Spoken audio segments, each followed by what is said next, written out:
Hello and welcome to the kuriaknits podcast. My name is Erin and I'm so glad that you've joined me here today. On this podcast, we like to talk about all things knitting and yarn and making and all of that goodness. And today I have a lot to show you, including 2 finished objects, which is very exciting. Before I do that, I wanted to give you a quick life update. If you've followed me on Instagram, you will know that I was in the hospital when I was visiting New Haven last week, and I had a lot of people asking how I was doing. So I'm gonna provide an update, but if you're just here to look at some projects and such, you can skip to the timestamp on the screen. So yes, I was in the hospital last week. If you want updates on my life and where I am and everything else, please go follow me on Instagram. I try to be active on there. It's kuriaknits as well. And yes, I was in the hospital. So I was in New Haven, Connecticut for a conference. I drove down, and my last video, as you saw, I got to hit up some cool yarn stores in the New England area. But I drove down for a conference. I am a medievalist. I am a PhD student studying medieval English history. I am focusing on environmental history. But the Medieval Academy of America put on this excellent program to help early year PhD students network and gather some skills. And I was asked to come out to Yale to participate in the 3-day conference. So we've been doing workshops all throughout the year. And sorry if you can hear that siren. I live close to downtown. But anyways, I was so excited to go to Yale. I had never been to an Ivy League school before, and I don't entirely understand the Ivy League system and the ranking system in America, but I know that Yale is a big deal. So yeah, I got to Yale. They put us up in a hotel. It was just absolutely incredible meeting the people there. I got to meet fellow PhDs that were studying similar things to me and similar life stages to me, and that was such a gift. I am the only medievalist that is a student at my university, and so it can be a little bit isolating sometimes. We do have some early modernists, and so that's great. But yeah, it was so lovely talking to people that are going through similar struggles of learning Latin and paleography and the like. So I have been really filled up my soul, and yeah, it was really amazing to get to speak to people that have a similar mindset to me when it comes to my work, which I really care about. So yeah, so they were very full days. We had a dinner Wednesday night, full day Thursday, Friday, like 9 a.m. to 10 p.m. And I was planning to go to Montreal to see a friend immediately after. So I would be driving from Connecticut up to Montreal, Quebec, and it would be about a 6-hour drive. So I was planning to wake up Saturday morning at about 7 a.m. and meeting her up there around 1-2-ish. Unfortunately, I did not get to Montreal. And I woke up at 6 a.m. and I felt horrendous. And I started throwing up, and things were coming out both ends, and I will leave it there. It was horrendous. I had that straight for about 6 hours.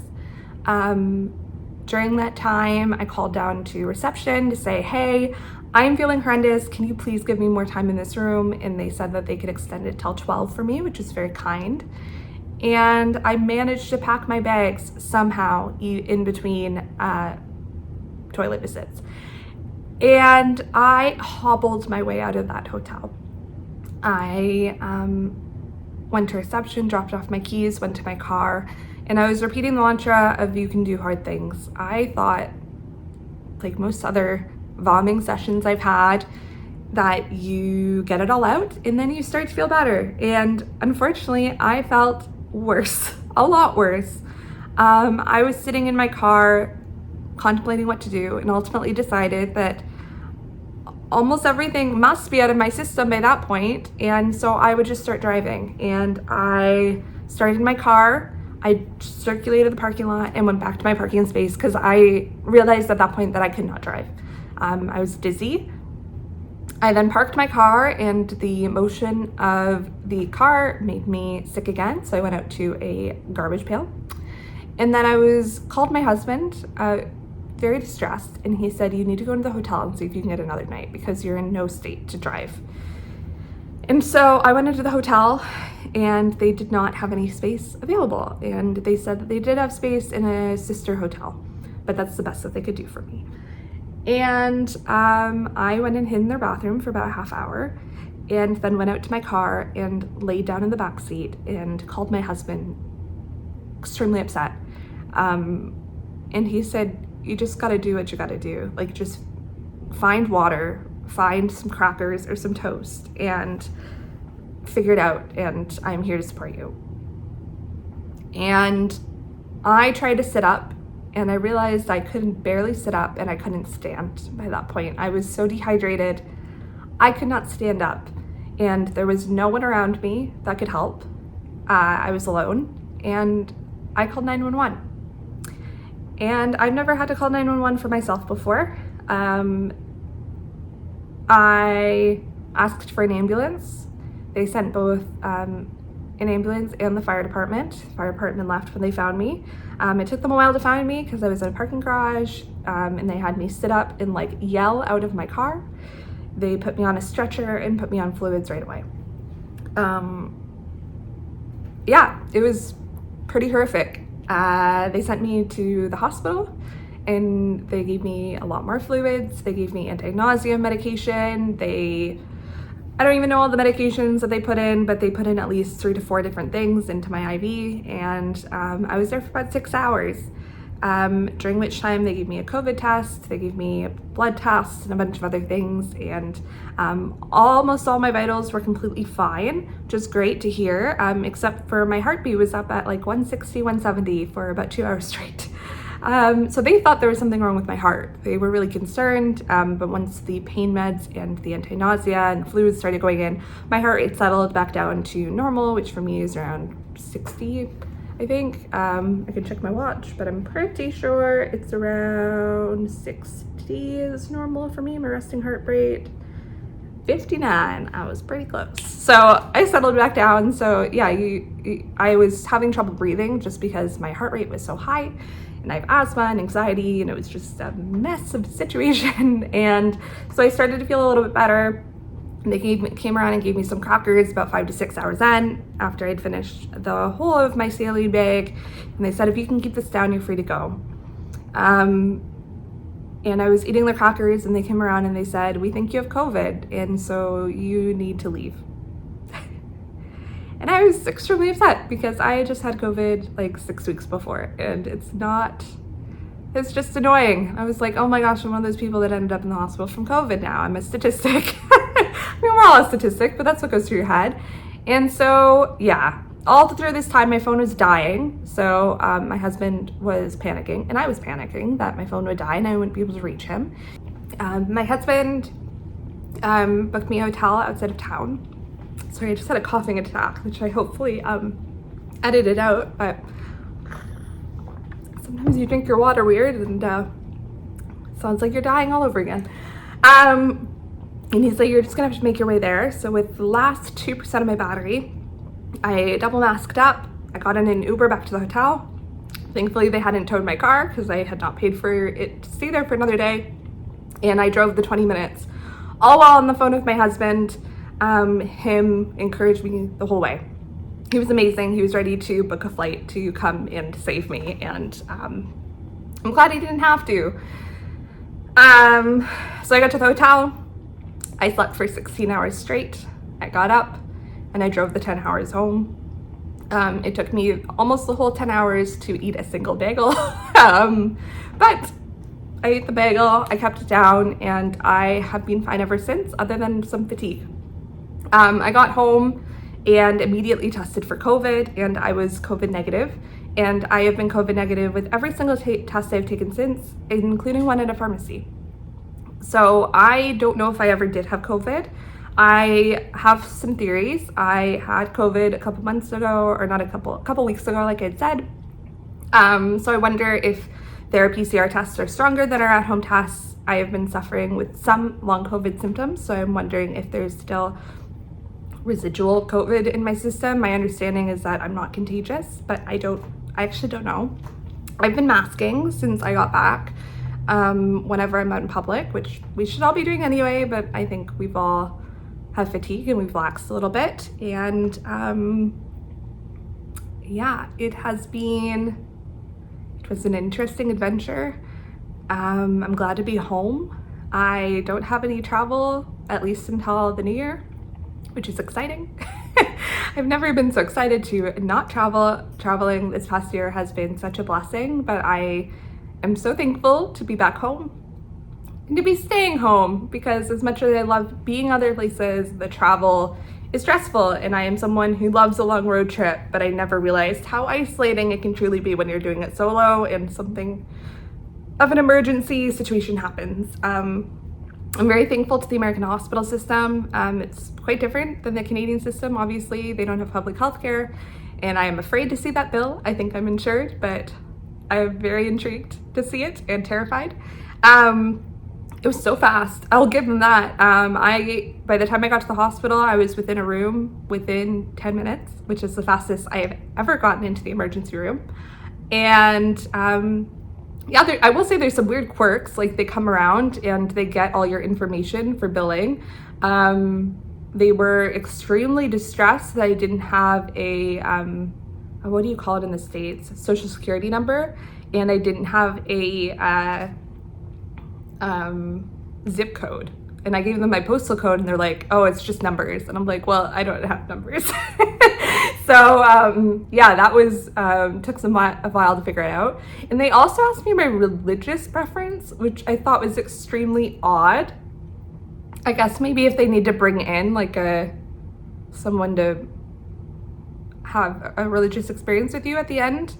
In my case, it would be praying. But I guess that's information a hospital may need. I have never ever been asked that in a hospital setting ever before, so I thought that was a little bit bizarre. But yeah, I will say everyone is unbelievably kind to me in the New Haven hospital setting, and yeah, I'm just very thankful for the emergency services. I'm very thankful I was in a country that spoke English, that I could communicate and get the help that I needed.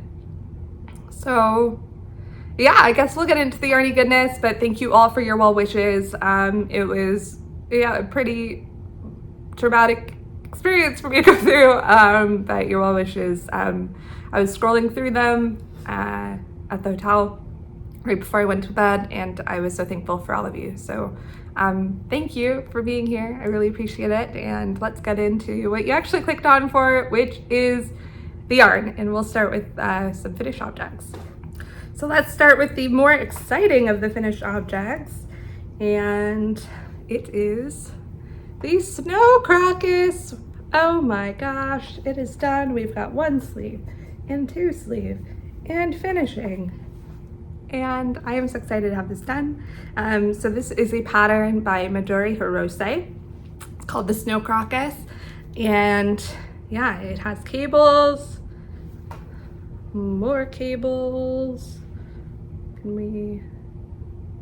Yeah, and some moss, and I just love it. So I blocked this and it grew a little bit, which I was pleased about and was expecting, and I think the drape is just wonderful, but I did have to do some reinforcing with some elastic, a lot more than I thought I would have to actually. This neckline for some people seems to stand up on its own. It's supposed to like be a wide neckline that's kind of like a turtlenecky kind of neckline, and I had to reinforce it with elastic that I think you'll be able to see. Maybe not. But all I had was white, not cream. Oh, there we go. You can see it a little bit there. So it does stick out a little bit, but I find that you can't tell while I'm wearing at all. But I had to put that along the bottom here to help this collar stand up a little bit more, because I found this whole top part of the garment was floppy. And I was trying to look through other people's, and I didn't find anyone else had this experience. So I don't know if it's because this yarn is so delightfully soft, but it was definitely a little floppy. And then the other reinforcement that I did was actually along this edge right here. I put a little bit of elastic in here to keep this taut, as I found that it was like sloping in a strange way, and I really wanted to keep it a little bit taut. So it's pretty invisible, but you can see that it would just stretch out like this, and with the elastic, it just keeps it a little bit more together. And I find that those two things, and I've done it on the other side too, those two things have improved the fit of this thing tenfold. Once I walked in and put it on, I was a little disappointed. I was like, oh my gosh, I've been working so long on this sweater. I was so excited for it, and the blocking has ruined it because it's stretched down in a weird way. It's a shape of a sweater that I'm not used to, so it's completely boxy, but it's not really a drop shoulder because you actually bring this around using short rows. So I found that it was fitting a little bit weird on me because it's not really a drop shoulder, but it's kind of a drop shoulder, and it was just kind of making my own shoulders look a little bit wide. Why don't I put it on for you just so you can get a sense of what I'm talking about. It's kind of hard to tell the front from the back from this thing, but I think, yeah, it's really hot, so I won't keep it on for too long, but yeah, so you can see that this neckline is still a little bit floppy. I could maybe put a little bit more elastic in it, but I actually don't mind it like this. It's kind of open, and I don't have a sweater like it at all that kind of does this like open, weird funnel thing. I've seen other people shorten this neck, and I think that would be a good option as well. But I really loved the people's, some of them like sit wide and sit tall, but I just don't think that would have been an option with this yarn. So I mean, I could turtle it a little bit more, but that's fine. And then this section here, with it pulling taut, it's sitting just at the bottom of my shoulder, whereas before it was sitting like way down here, and it just looked a little bit odd. Whereas now I think it looks a lot better. That's the shoulder detailing, all the cables. And yeah, I think it turned out really, really good.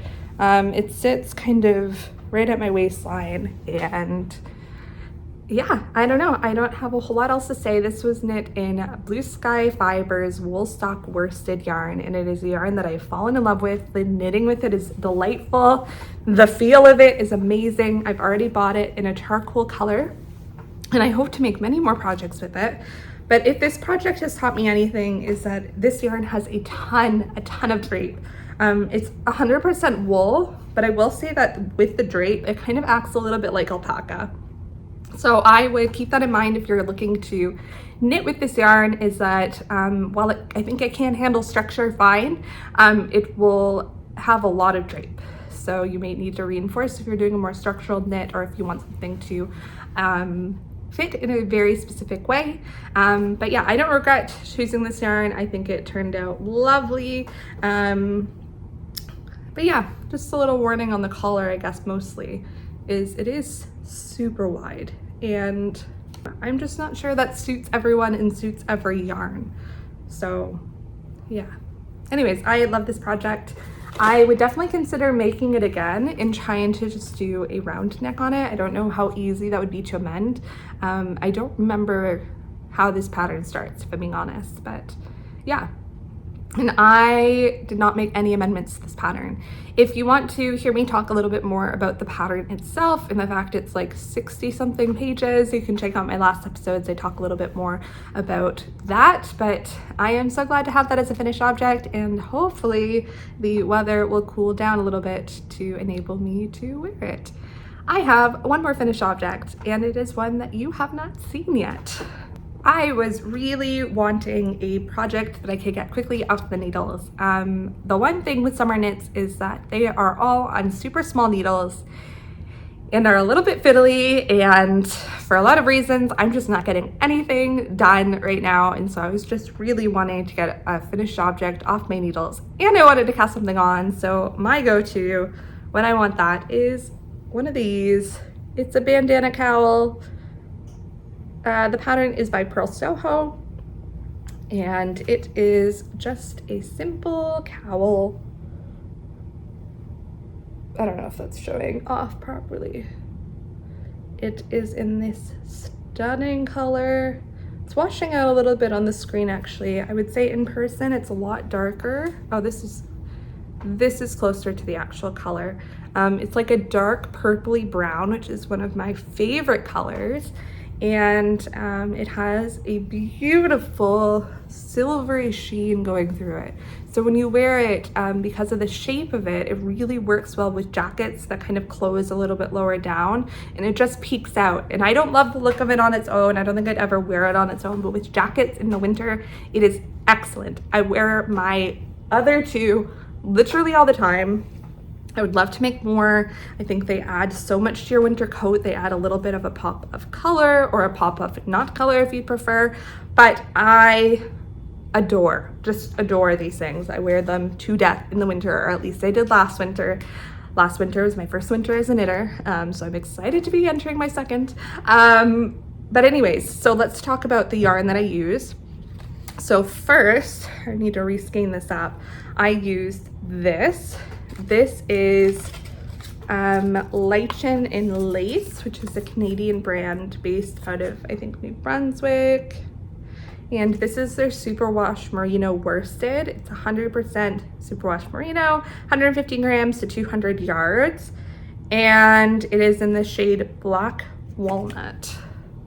It looks like this. I love the color. I will say this yarn is very superwashy. Yeah, like I think too superwashy for me. I definitely prefer a non-superwash yarn, and this is I think the first superwash yarn I have ever used in a worsted weight.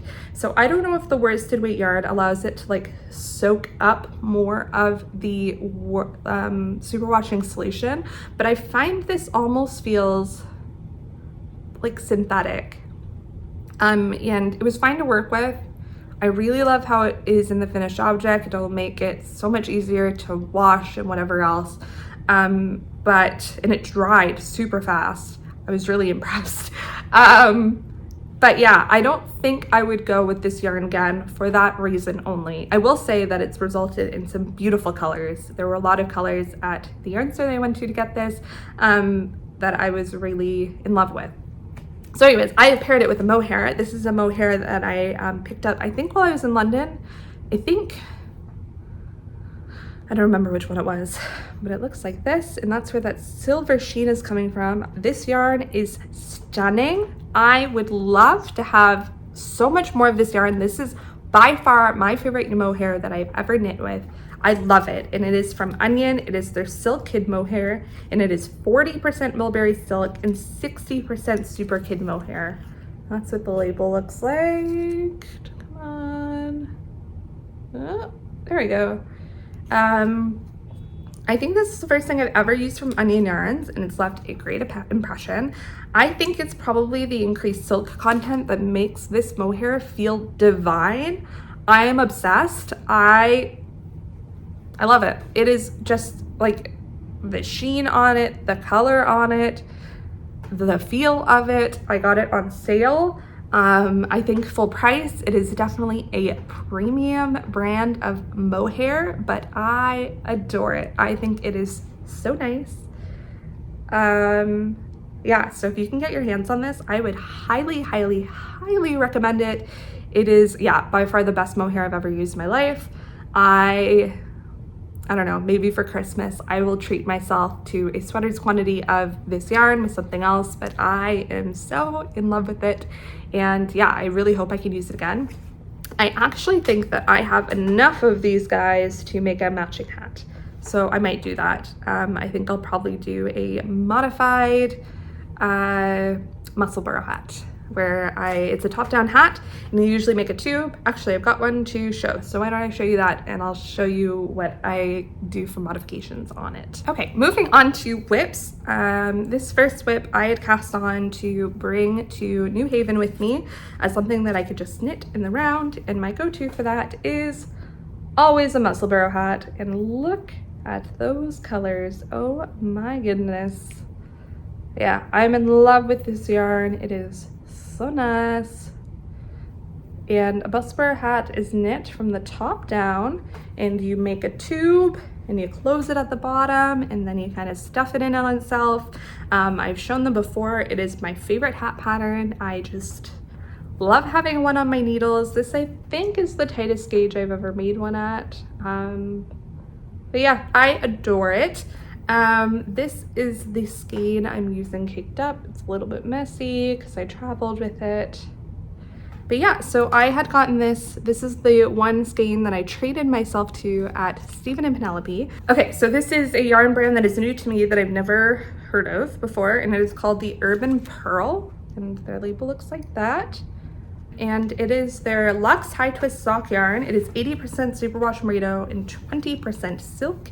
365 meters per 100 grams, and it is in the shade Urban Legend, and it's 28. I paid 28 euros for it, so it was a splurge for me. Yeah, working with this yarn has been delightful, and I find that although it is superwash, that's what I said? Yeah, superwash.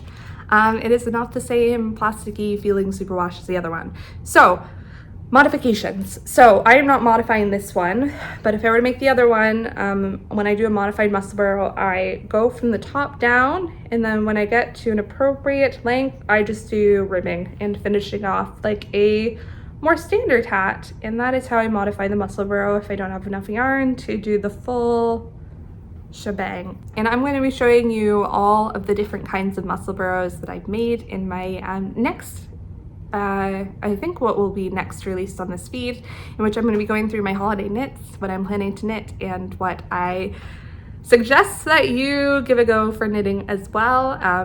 And yeah, if you're not thinking about holiday knits and you are planning to make some more ambitious projects for the people in your life, I would suggest thinking about it. I've been thinking about it since like July. I've started some, I've gotten the yarn for all of them now, and yeah, it's gonna take me a while. So next up on this podcast, we'll probably be showing off some holiday knits, but if you want a sneak peek of those, check out my next podcast. And it's happening again. Like I said in the last episode, ever since I had COVID, if I talk too much, my sinuses swell up. It sounds like I have a stuffy nose. It's so annoying.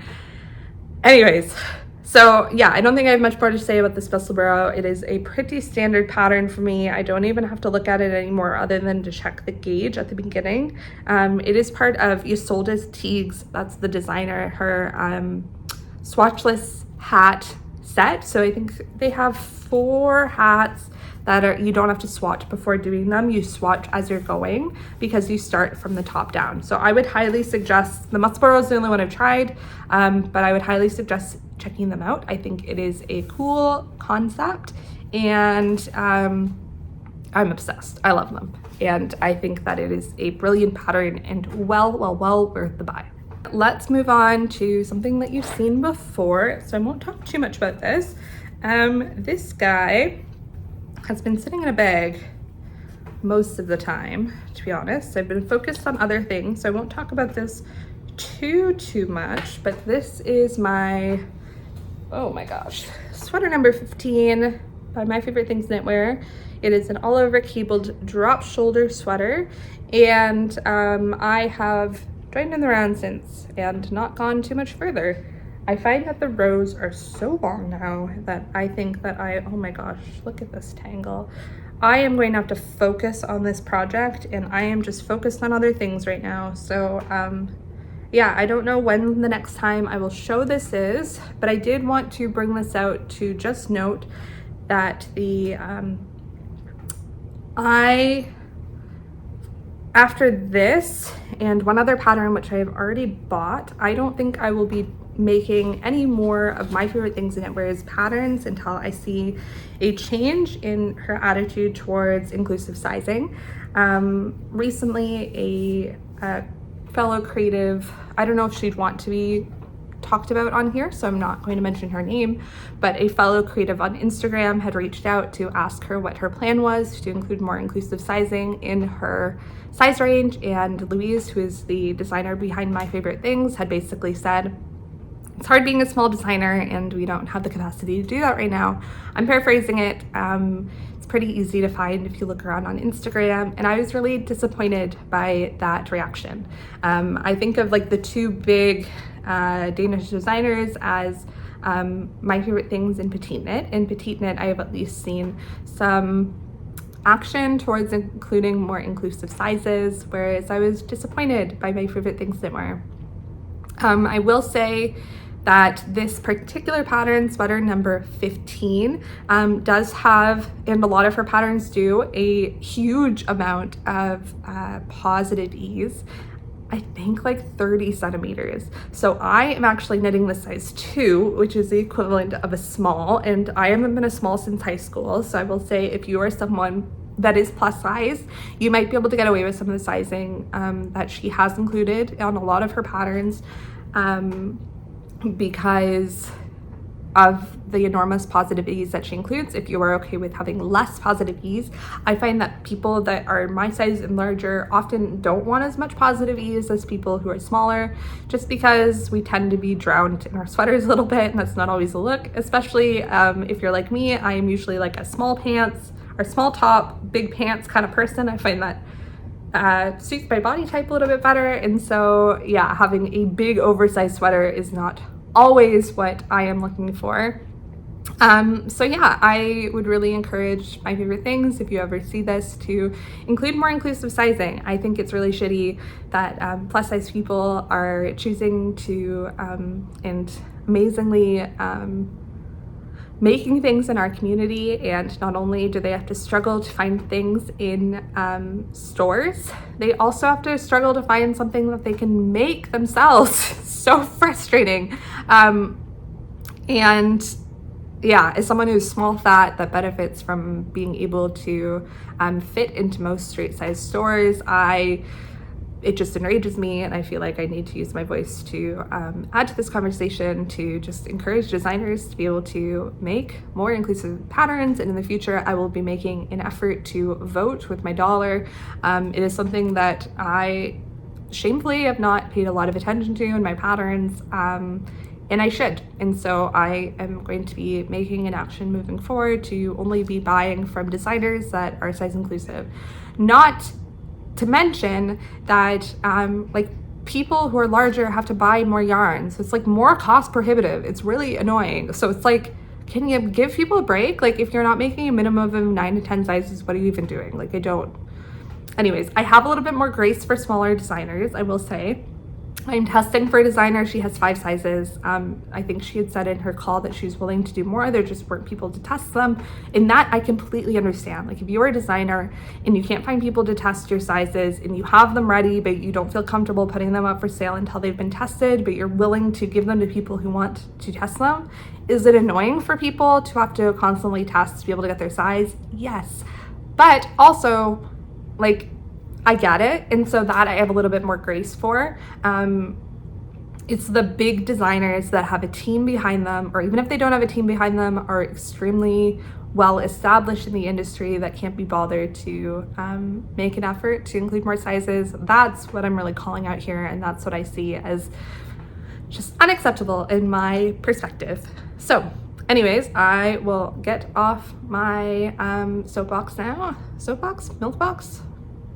I don't know. There actually are people in our town that stand on those boxes and preach to people, and I thought it was like a saying, and then I started seeing them in uptown near me, and I was like, oh, it's like a thing that people do. But anyways, so I hope that you'll join me in calling for designers to include more inclusive sizing. But yeah, I will show a cardigan that is by PetiteKnit that I regret to say I did not check for inclusive sizing. A lot of her cardigans do go up to a 3X. So for the My Favorite Things pattern and this pattern, I am going to leave a size inclusive alternative in the comments that I think give a similar look and have been well tested and come in a larger size range. And I am going to try and do that for all knits that I see that I'm making that may not have the most inclusive size range. I'm going to make an effort to include one in the comments that does have a more inclusive size range. So if you see it and you're like, oh, I really want to make that, but then you see that you can't make it for XYZ, there's an alternative there for you. This is it's just started. Come on, there we go. This is the balloon cardigan by PetiteKnit. And I always think of all of her patterns going up to 3X. That is not true. Only some of her patterns go up to 3X, so you have to be careful to watch for it. I purchased this pattern. I was choosing between this and the April cardigan, and I chose this pattern just because of this button band. It has the vertical button band as opposed to the horizontal button band, and I just really like that look. and I don't have a cardigan at this gauge. I mean, I don't have any cardigans that aren't thick that uses this design aspect, and I am sorely lacking for more cardigans, knit cardigans in my life. So I'm hoping the next couple knits that I'll be casting on, as much as I don't want to purl that much, will be cardigans, because that is what I genuinely need in my wardrobe.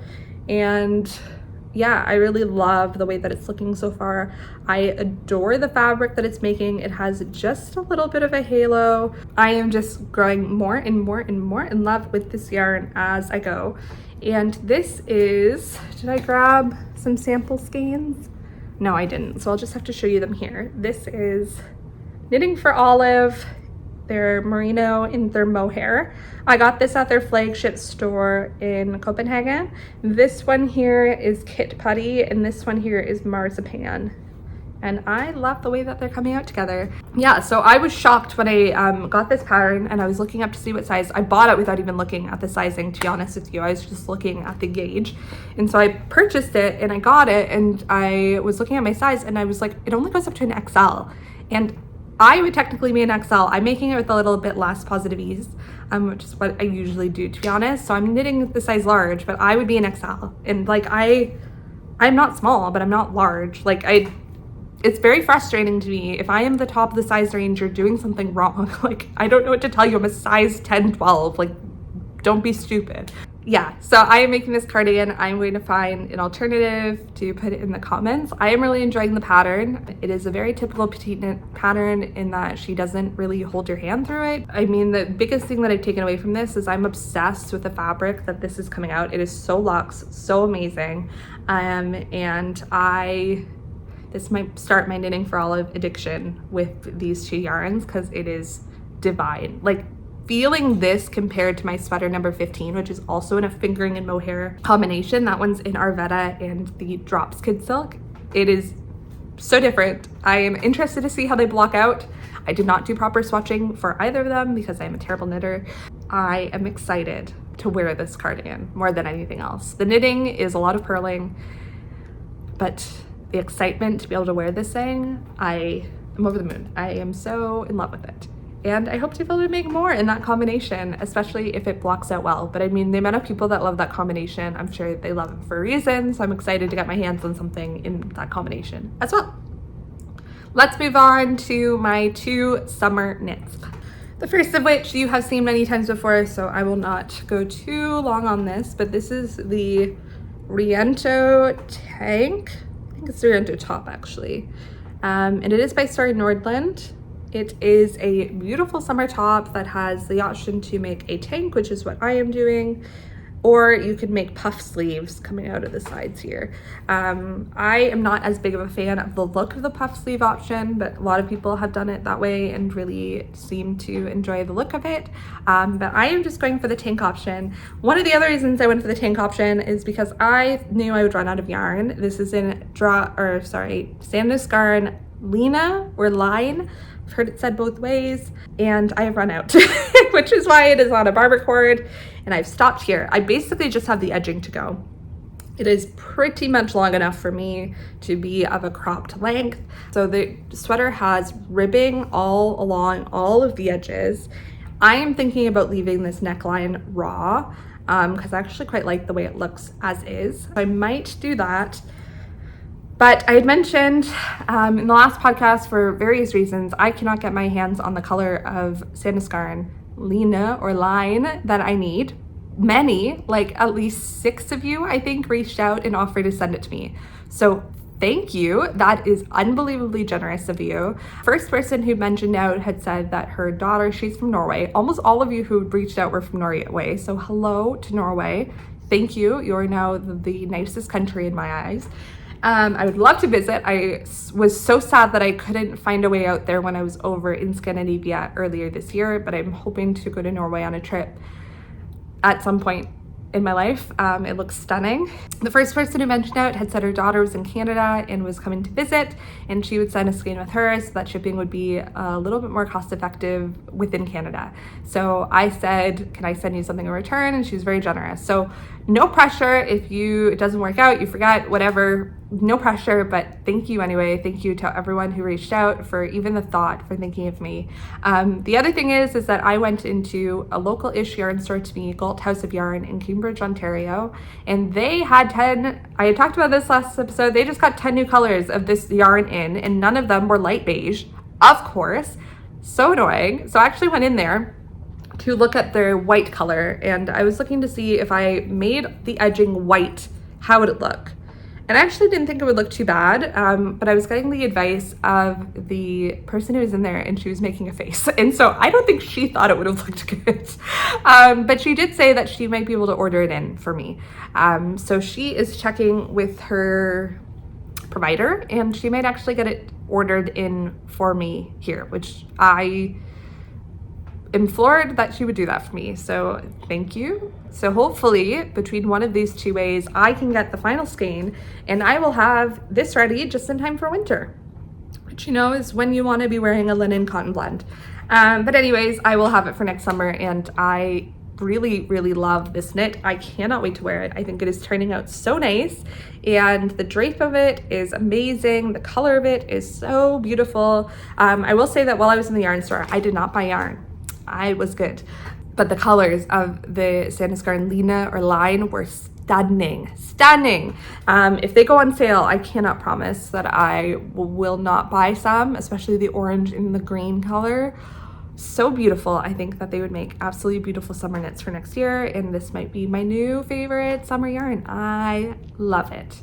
I have one more summer knit to show you. This guy, oh my gosh, the tangles, is the Moonset Tee. Oh wow, this is not the way to show off your knitting. By Ozetta. Ta-da! It's a bit of a mess right now, I will admit. I started making this pattern because I had 2 balls of Knitting for All of Pure Silk in this grayish color called Haze, and one each of these, which is their blue color, and this is Sunflower, and this is Dove Blue. And I thought, well, I've got almost 4 full skeins of this yarn, there's something I should be able to make with it, and this called for about 4 skeins of the Knitting for All of Pure Silk. And so I figured I'd make a cropped version of it, and I'd figured out, and I'm almost definitely going to need more of the Haze color. Shocking, I know. I have this much left, and I don't think that's gonna finish things off. So thankfully, this yarn is a lot easier for me to get here than, strangely, the Sandiskar. So I can get it in Toronto. So next time I'm in Toronto, I'll probably be picking one of these up. But yeah, so I'm doing these stripes on the bottom, and so I've got decently far to go still. How long do I have? Yeah, like from the armhole, this is as far as I've got. But yeah, because of the drop shoulder construction, I think I'm only just a little bit below the boobs. And I think with the shape of this thing, I'll have to make it decently long. This is a really fiddly knit. I have not been enjoying it as much as I would like to. And honestly, I'm just so ready for fall knits. But I have been knitting on a lot of fall things, and I have just been like sweating. So, and I'm like shrinking in this chair. Oh my gosh. And my hair is fluffing, the humidity, my gosh. Yeah, it's on 3.25 millimeters, and I find knitting with this yarn alone isn't the most enjoyable of experiences, but I love the garment that's coming out of it, so I'm just gonna struggle through. I will say that this yarn is so unforgiving. I have never rode out before in my life, and look at that. I have rode out. You can tell the difference between knitting flat and knitting in the round. I am someone that has always had incredibly consistent purls and knits. I have never rode out ever before, not even when I was a new knitter. I've never done it. I've been very lucky in that regard. My purls and my knits are very consistent. No longer. Knitting for All of Silk has proven me wrong, has proven me that there is a difference, and the silk is going to show it to me. So if you don't want to know all of your knitting woes, all of your knitting sins, don't buy this yarn. But, you know, if you want to improve and see all of your mistakes in front of you for all to see, It's a great yarn. I do actually love it. I'm hoping it'll block it out. I'm almost sure it will. I think I've seen other people knit with it and had similar issues, and it's blocked out just fine. But yeah, a little bit frustrating to look at all the time. I'm like, I'm not this person, but I am. I am this person. So I have 2 test knits to show you, and then we're done. Finally, you can see why my life feels like complete chaos right now, because there are so many whips. I need to finish any of them. Literally, if I could just get one off the needles, I think I'd be happy, but a lot of them are in the beginning stages. And the summer knits are on hold, so it's like I just have to keep them in my brain, and I want to get them out of my brain. Let's go to the test knit. This is a test knit that I first showed, I think, in my last episode, and it has grown a lot since. This is the Lucy Blouse by Knitting Deer.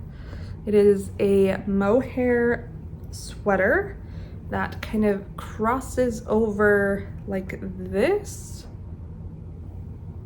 Is it gonna stay like that? Ish. And it is made in half fisherman's rib. And I'm almost ready to do the cross. I've got a little bit longer left to go from the sleeve split. Come on. I've got I'm gonna maybe double this. I'm making it a little bit shorter than the initial pattern suggests, just because I am a short person, and I think with the shape of it, I really need to make it fit for my body, or else it's just gonna like swallow me up. But yeah, I think you can see the color a little bit better today. Last time oh no, it's still kind of washing out a little bit. Maybe if I hold it back here. Yeah, you can see the color of it, but the rainbow's washing out. So this yarn is a mohair that I thrifted from Value Village, which means the total value of yarn for this specific knit will be like $2 for me, which is fantastic. My hair is really driving me up the wall right now. Not only are my roots coming in pretty bad, but the frizz from the humidity is, sorry, I need to stop fiddling with it. It's like, every time I'm on someone else's YouTube page, it's like people being like, stop fiddling with your hair. And now I'm one of those YouTubers that fiddles with their hair. It's hard because you see yourself. Anyways, so I am just loving the half fisherman's rib. I think it is probably my favorite knitting stitch of the moment. I love the way it looks. I actually really enjoy working it. And yeah, I am hoping to make a cardigan in this pattern in the not so distant future. Like before, the fluff on this thing is unreal. I'll show you it in the cone, but like look at the bottom of the cone. Like all the fluff just sits on the bottom.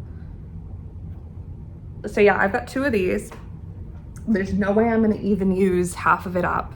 So I'm going to have enough of this yarn to make probably a whole other sweater, if not like 3.